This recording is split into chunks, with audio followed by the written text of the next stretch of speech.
Very much looking forward to this session. It's about a very important topic, the complex relationships between regulators, operators, and the illegal market in iGaming. So I know it's first thing after our little lunch break. I want you to give a very warm welcome to our rockstar moderator. Please welcome to the stage the partner of Princeton Public Affairs Group Incorporated, the great BP3, aka Bill Pasquale III. Yes. Welcome, Bill. Great to see you. Ocean, thank you. Good afternoon, everyone. Thank you for coming back after lunch. Hopefully you got a bite to eat, and I'm hoping to see you all this evening at that wonderful drink reception. Please join with me in welcoming our panel. A very important topic because it is impactful for all of us. Ladies and gentlemen, join with me in welcoming Savas Fellis, founder MRQ. Savas?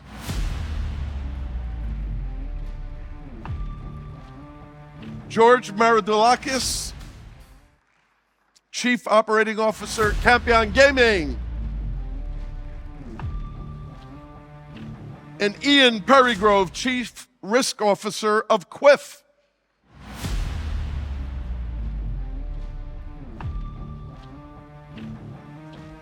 Alexander? Oh, Alexander's here. Alexander Stevendal, CEO of Video Slots.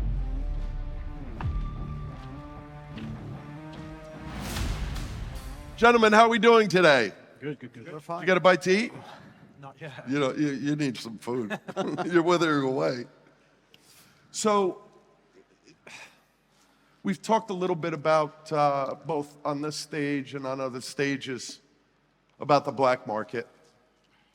And scratch our heads oftentimes of why companies, powerful companies, would even enter the regulated market because of the barriers, licensing fees, compliance, etc.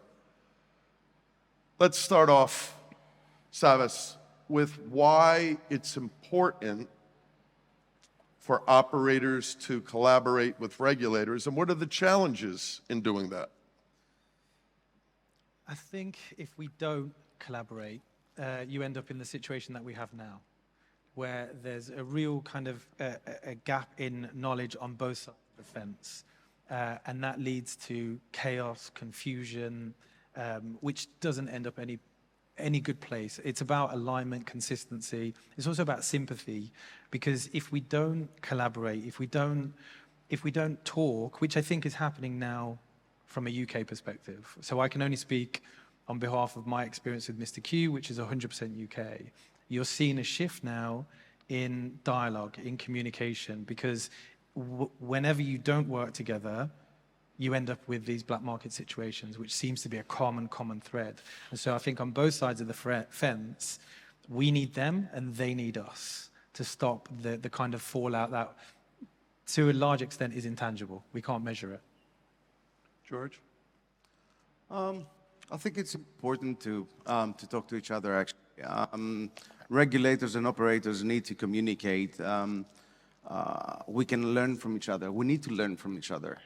If we don't speak to the regulators, us operators, we're not going to be letting them know of what we're doing in order actually to protect our customers.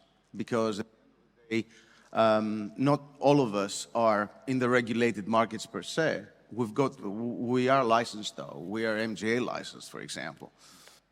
So we do fulfill requirements. We do fulfill KYC requirements. We do fulfill AML requirements. Therefore, they need to know that we are with them to a certain degree, because we want to build a business. And if you are not regulated nowadays, how things evolve, you cannot build a sustainable business, a sustainable brand. I mean, obviously, in Campion, we are a multi-brand model business.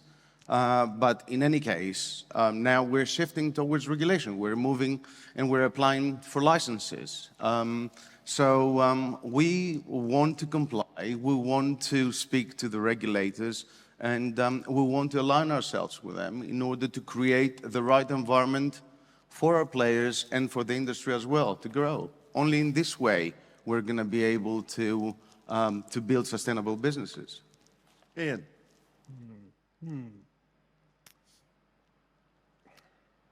It's true, we should engage with regulators. They're not our enemy. And here in this topic, we're going to say a partnership's better. Use your regulator allies, come together, protect your revenues, protect your operations, your licenses you fought hard to get, engage with them, educate them. But how many are in the room? How many are listening? So that hope of achieving it is very difficult, It's the hope that kills. Inappropriate phrase maybe in the gambling sector, but it is difficult to envisage that true partnership that we want. It doesn't mean that we can't feed them, ways of improving intelligence, try and foster that relationship. It doesn't mean we should surrender the fight, but I think I'd temper it a little bit and not put all our energies into that. Regulators learn in cycles in different ways, depending on who leads, who brings the structure, who's in governance at the time. And very much like we have this sort of symbiotic relationship with the regulator. They don't really thank you for great assistance. You don't get a public thank you from a regulator for helping them. Similarly, we also need the black market to keep the white what it is, to keep its value, to demonstrate how good a white, clean, regulated market is and the benefits of it. I think that's difficult as well, right? To swallow that I also need that enemy. I need something against me to make me look better. Yeah. Become better as well. Hopefully. Alexander. What was the question again? There are so many talks. Why is it important and is it possible to have collaboration with folks that are regulating you?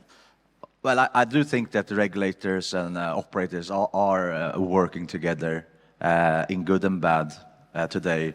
Regulators, however, seem to be more interested in stop gambling instead of making it safe, how I see it. I mean, the facts are that the crypto world, the crypto casinos are exploding. I mean, the last few weeks, if I'm very active in online forums, and the only thing people are talking about is how we can play on crypto casinos and how do we do that. You have streamers, you have everything. And this, I haven't seen this in UK before, but UK, the last few weeks has been insane. I mean, people have been playing on the black market, but now it's just exploding. So I really think that we are in a big challenge, and I think it's going to be hard to stop this because they're both playing on VPN and they're not really using their own documents, KYC and country. They're creating fake profiles and managing to play. So there is a big challenge ahead regarding the black market. We can see it in Germany. 90% of the customers are playing in unregulated markets. I mean, right now, I think we are on a really bad path. Do you blame the regulators for that? I blame probably is everyone involved. But yeah, I think the regulators at the moment are pushing too hard. And they have, I mean, we are very regulated, and I think that we have just pushed it too hard, and now we are pretty much in the shit. What perplexes me, regulators seem to be massively interested across the board, we won't single anyone out unless you care to, at fines and further compliance and further regulation, barriers to access, massive licensing fees, right, George? Massive compliance costs. What in God's name are they doing to focus a little bit of that energy and power and influence with the black market, which helps them, creates further tax revenue, helps us, and also impacts RG, right? Completely intangible. Completely intangible. Why? Because how in the UK, how are you going to tell me this point about Germany being 90%? How would that be measured? If I go and gamble with a casino that doesn't have any license obligations, has no commitment, how is the UKGC going to be able to measure that? And when I went to a briefing with Andrew Rhodes in November, and it came up, and it's as intangible to us as it is to them. And so you're at this stalemate of like, you can't tell me how bad it is, so it doesn't mean that I'm doing a bad job. And on the other side, we can't tell they can't tell us how bad it is either. So where do you go from there? How bad is the black market? But we also have the problem with the sponsoring from the crypto casinos. I mean, if you look at the Argentinian national team, they're sponsored by BC Game. They're having Messi on their front page. I mean, it's becoming very accepted. We have stake.com, which is both unregulated and regulated, and they're sponsoring these massive teams. So people are, of course, looking for them. Even here in the conference, if you look around, I mean, there's mostly crypto. George, isn't it the regulators' responsibility to do more and crack down on the black market? And what can they do? In my humble opinion, I think that the regulators should be looking at the market more carefully, actually, because with all due respect, I've lived through the black, so to speak, gray, and now obviously we're moving towards the whiter than white. Through the years, you can see that when actually there was no regulation at all, because I launched the first brand, the first online gaming website in Greece in 2001, yeah? Where there was no regulation whatsoever. But still, the competition that came afterwards, bwin, Sportingbet, and I can name the rest, we were all operating in an environment where it was self-regulated to a degree, yeah? In 2011, the interim regulation came in place. It wasn't aggressive. So basically what we noticed, it was clearly that the black illegal, because there is a difference in my mind's eye, there is a difference between being illegal, not licensed at all, being regulated through Malta, and being locally regulated, yeah? I believe that if the regulators would take a pragmatic approach towards the industry and problem gambling as well at the same time. So in order to protect the consumers, we need to have this set of rules. But at the same time, we understand what the business is all about. It's entertainment after all, yeah? We need to find the right balance. We cannot apply taxes all over the place, because what we're doing is we're pushing the actual players to go somewhere where they're not going to have to pay all these duties, actually. So the crypto, the crypto casinos, with respect to them as well, they emerge. I don't think players care about taxes, though. When they pay taxes, they do care about the taxes as well. Yeah, but like, if I'm a casino player, like whether I'm in the UK and I pay 21% tax, or whether you're somewhere else, they pay 35%. I care about my experience. Absolutely, there is. Of course, there is the user experience, yeah? But this is not diluted by the application of the taxes and the responsible gaming stuff. Okay, of course, in Germany, for example, the maximum bet is, €1, compared to the 20 euros that is the spin in Greece nowadays. So there are ways, in my opinion, again, there are ways to find the right balance. The question mark to me is, do we want to find the right balance? Ian, did you want to comment, or? I think something you mentioned before, regulators being obsessed with sanctions and fines. I think we are. I think the press loves it. Yeah. There is, to a certain extent, something in it. You're right. A focus on that. It draws some blood, it draws some attention, maybe too much so. We'll all remember UK significantly large fine, nearly 20 million, a little while ago, was very well published. That's because the CEO of the UK Gambling Commission was on UK Breakfast News way before the sanction was put on their own website to advise us operators about how to be better operators. So they were clearly lined up days before the publicity for this. So you're right, to a certain extent, publicity wins some hearts and minds in certain sectors that we have here. Can they use their might to do the other things? Yes. Can they talk about that in the same way? Probably not. I think we talked about it. How do you measure that? How do you quantify that? How do you find the value in that?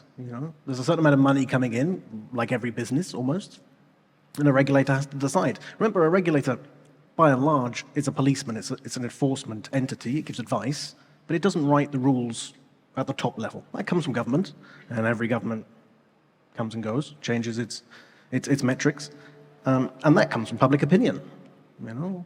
What newspapers are pushing and screaming, what the bad operators are supposedly doing and ruining the pool. But to target, what is a negative sector, an unlicensed sector that may not have sufficient controls, may not have sufficient protections, may make our industry look shady.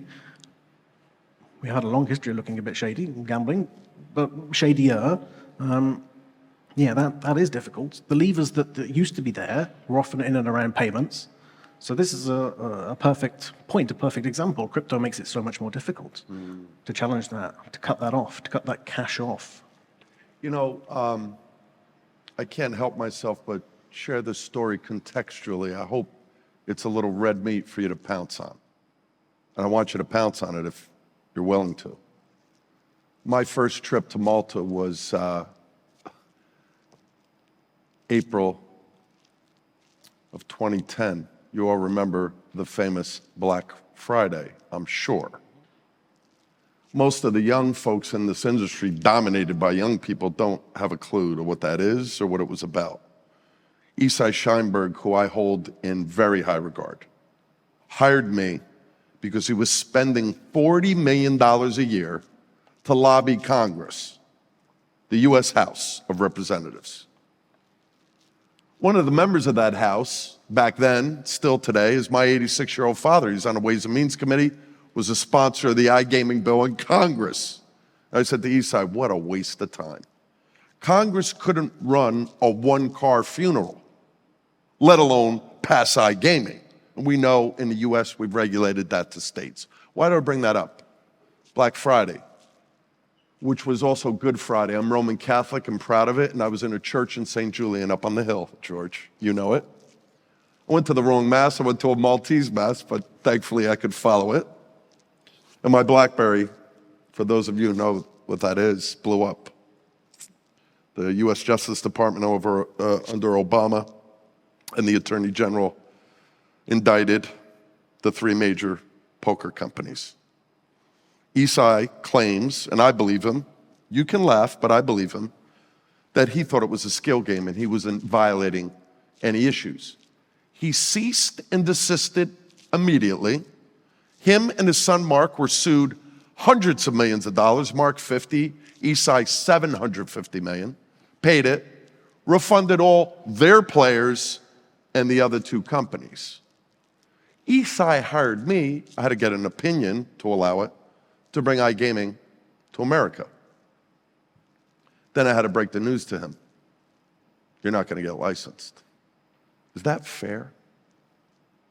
Is that overreach? What did the regulators accomplish by doing that? Savas? I'm not quite sure exactly what the question is. What did the regulators accomplish by blocking PokerStars and requiring them to sell the company so Isai could get out? They sold it to Amaya, David Bazoff. Ground zero of nothing. It accomplished nothing, correct? Yeah. Now Isai could get back into the market. He's last January, he paid his dues. Didn't go to jail. I guess this is kind of happening on a fragmented scale. As said before, I think people are being blocked from coming into... A lot of the questions today have been about, why would anyone go white? Why would anyone go white? And I think people are being blocked from going white. The barriers to entry to go white are really, really hard. And I think they're also being pushed out of white. Because I think these regulators do want to distill it down to, I know who's the market players are, it's the Flutters, the Entains, and I'm just... So you think there's a reverse impact that the regulators are having? I think there's an engineering plan on, I'm just talking about the UK now, on their part to say, why are we dealing with this whole spectrum of operators, of white labels, of B2Bs and B2Cs? Why don't we just keep it to like a few players and we just navigate the few players? Because I don't think they want to give out fines. I don't think, I mean, Andrew Rhodes did say it, He's bored of giving out fines. He's bored of these public statements, and rightly so. And we are to blame. We are massively to blame. But they have to get to a point where there is a bit more prescription, less ambiguity, a bit more prescription, so that when you go into these audits and these assessments, it's not, well, that's too high. Well, what's too high? Like, you're just going to say the same thing next time. If I give you 10 of my top players, every single time, as long as the law of the land has ambiguity in it, you're always going to find problems, always. And so that's the challenge, really, is like the prescriptive approach. But to quote Andrew Rhodes again, careful what you wish for. Because what might be right for me in their prescriptive law of the land might not be right for someone else, and vice versa. George? Again, I think there are different approaches around the world. Last week I was in Canada. Yeah. They're very liberal. They've opened the gates, the market gates, and they have welcomed everybody, actually, who wanted to take a license. Whether it's viable business nowadays or not, that's another story. And actually, they are to blame to a degree because they've overdone it with some overcomplicated compliance actually measures that they're applying due to the the provincial approach of the market opening there. However, they are talking.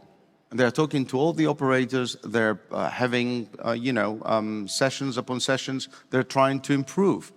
They know that the market as it goes now, it won't be sustainable for everybody. Yeah, there are 71 brands now in the market. In a market of 14 million people. So I think, and I think the colleagues here are going to say the same, it's going to be very tough, actually, for this market to continue as it is. It will have to be re-regulated to a degree in order to normalize itself. We've got, in Europe, there is another jurisdiction, in Denmark, for example, very liberal approach. But there are others who are very conservative. And when you have a license and you have breached the local regulation, even for a while, you're not entitled to apply for a license until 2035. Is it right? I don't think so, because at the end of the day, going and applying for a license, it means that you want to take part in what's happening in the market and you want to pay your dues. So they should allow you, okay, you breached the regulation at some point, you should be allowed to amend and go back into the market. That's the way I see it. Ian? No one's... do we really expect that everyone's going to be happy? Like everyone? So is your regulator happy, your government happy, your business happy? Some businesses will struggle, some businesses will struggle because of regulation, some businesses will point at regulation. It'll be a myriad of things. It is costly, it is difficult. The fact that we're sat here talking about it, lamenting it a little bit, means it's well known, it's not a surprise anymore. And surely that's sort of what you want. You want it to be a little tough. You want it to be known that it's tough and that you're going to have to commit to get into it.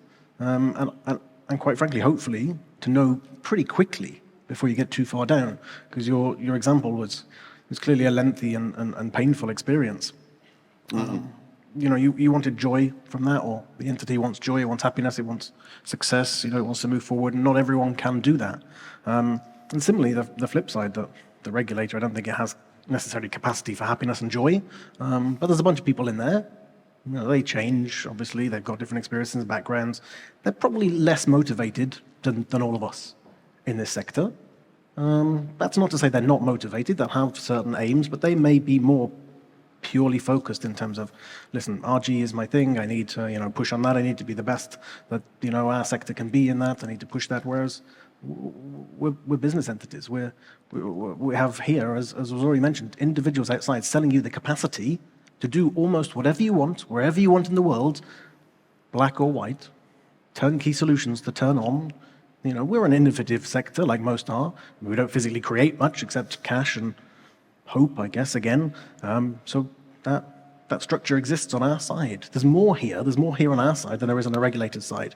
So yeah, it is more difficult to deal with an entity like that maybe doesn't want to understand too much. They're happy with their 9 to 5, You know, they want their, you know, regulatory regime to be respected, as do we, because we buy into it by taking a license, by listening to CEOs' briefings and reading, you know, missives that they write to try and improve our operation. Yes, we want better, but when you make something better, when you make it black and white like that, then somebody will say, that's a bit too high still, or that's a bit too low for me. Or again, it's a super difficult balance. Savas, did you want to? I just think from the regulator's perspective, I think they just have to wake up to the hard truth that this form of entertainment, whether they like it or not, is here to stay. And if you work off that fact, okay, now how can we work together to regulate it? Not to push people out, because the idea of a regulator is to stop people from going and being unsafe elsewhere. Okay, so those are the facts, all right? Now we just need to fine-tune it a lot more. But I don't think they've really woken up to the fact that Pandora's box is open and you're not going to close it. I think they are changing slowly, but it needs to happen much quicker. Alexander? I mean, regarding the PokerStars issue, I don't think it was right that he was not allowed to apply. I mean, there was, of course, many operating in the US at that time. And I do think I mean, we have regulators acting like that in Europe as well. And I mean, it's the wrong, you know, if you want to get the license and apply and follow the laws in place, I mean, I think you should be allowed to. I don't think you should be blocked just because before it was unregulated that you had players from a certain country. This is for anyone. What, in your opinion, is the toughest regulatory regime? UK. You think so? UK. Worse than Germany? Germany has a lot of financial implications, but UK, it's like, there's too much ambiguity. You don't know which path to take. Like the tax on turnover, that you have to manage the financials there. But so tough, but not fair. Which one? UK? UK. Yeah, I'd go with that. I'd go with that. Tough, but not fair. You can navigate it. Like we're 100% UK. Germany has financial challenges that don't even sound manageable. But UK, they are thirsty for blood. They're thirsty for George. As we speak, I think Netherlands is a tough market. It's a very tough market from a tax point of view, as well as the entry requirements. They go back 8-10 years in your history as an entity, as a legal entity, in order to determine as to whether you can apply for a license. With all due respect, 8 years ago, there was no regime there. We had clients, so what, you know? Other than the Netherlands, I think Germany, Germany is a difficult one. Ian? A difficult one. You didn't define tough. And for whom? You know, the regulator for delivering it, the government for preaching it, us for, you know, trying to work within it, vendors trying to survive within it and find, you know, little parts within it.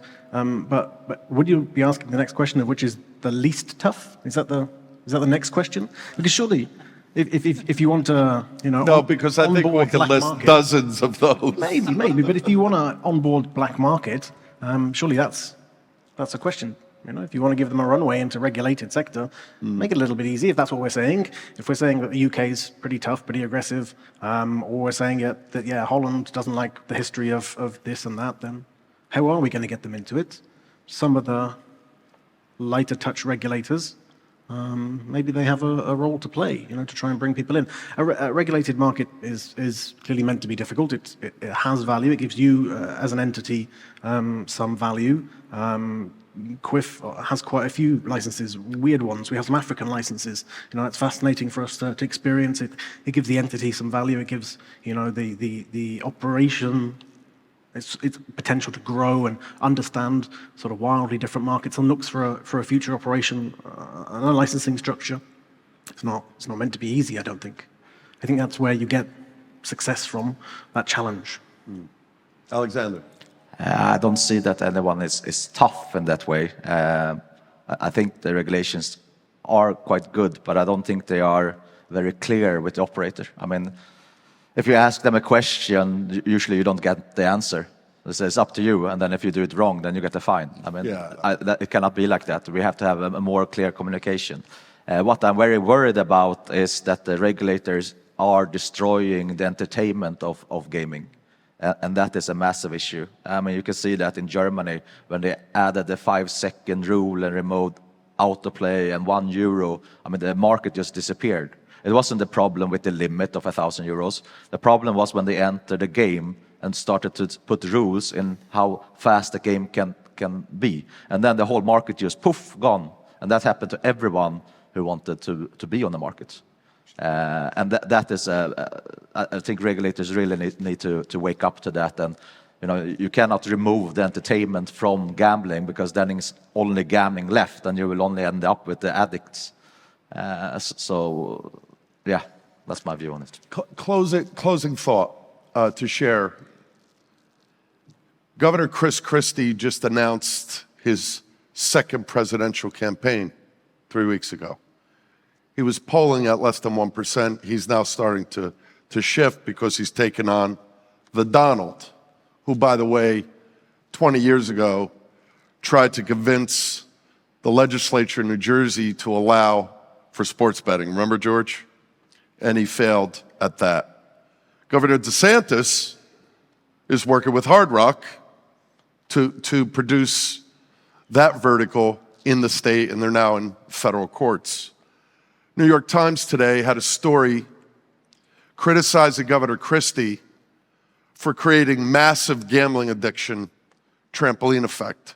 This will become a part of the presidential debate for sure.